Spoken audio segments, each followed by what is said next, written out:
You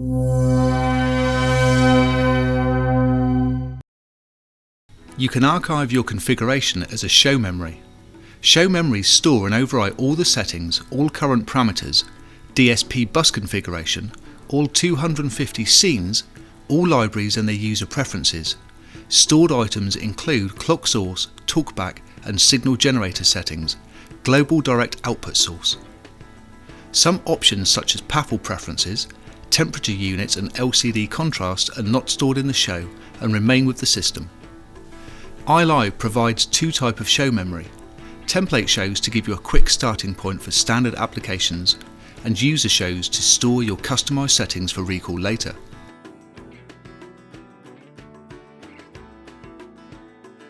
To archive your configuration, go to the Utility Configuration Show Manager screen. Touch the Archive Show button, type in a name using the on-screen keypad and press Enter to archive the show. This takes a few seconds to complete. Use the plus button to expand the list of shows currently stored. To overwrite an existing user show, highlight it in the list and touch Archive. The keypad opens with its name displayed. Either type in a new name or just press Enter to overwrite.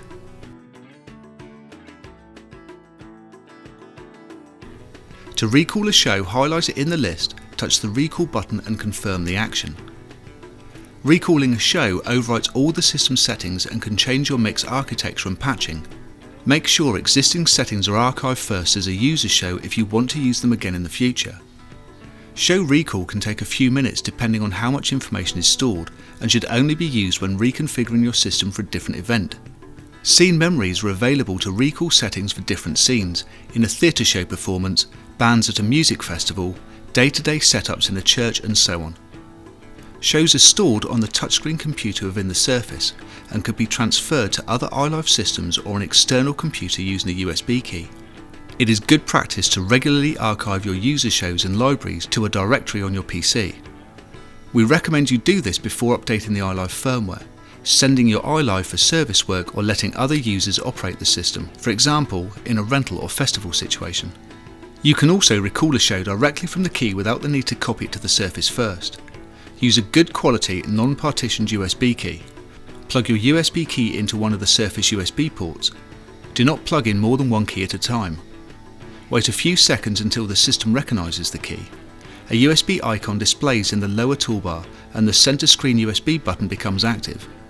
Use the Recall Show and Delete Show buttons below the right-hand window to recall or delete show memories directly from the USB key. To copy a show, select one or multiple user shows from a list and use Copy to USB and Copy to Surface buttons. The progress pop-up box appears and the show is copied. To transfer or move the show rather than copy it, use the Move Shows to from USB functions instead. Before removing your USB key, make sure any data transferred has stopped and any progress pop-up box has disappeared. Then simply unplug the key. Recalling a show completely overwrites all system settings and the system configuration. This may not be ideal in a festival situation where several guest engineers arrive with their settings stored as shows on their USB keys. You may not want important settings such as output processing and patching overwritten. The USB scene transfer function lets you select scenes or last settings and transfer these scenes with the iLive. A transfer filter can be assigned to block selected parameters from being overwritten. Go to Utility Configuration USB Scene Transfer page. Plug in the USB key, highlight a show in the right-hand window and touch the plus button to open up the list of scenes in that show. The first item in the list is Last Settings. These are the parameters that were current when the show was archived. It is likely that the guest engineer may not have stored their settings as a scene and simply archive the show to save current settings. In this case, you can transfer these into a scene you have allocated and named within your iLive. Before transferring scenes, touch the Filter button and select parameters from the list to block or allow their transfer. Use the Filter plus and minus keys to expand or collapse the parameter tree. This is similar to the scene contents list. Items blocked are displayed in red. Items which have potential selection in their tree are displayed in orange. Once the filter is set, highlight a scene in the right-hand window, then highlight a scene in the left-hand window to be overwritten by the transfer, and touch the Copy to iLive button.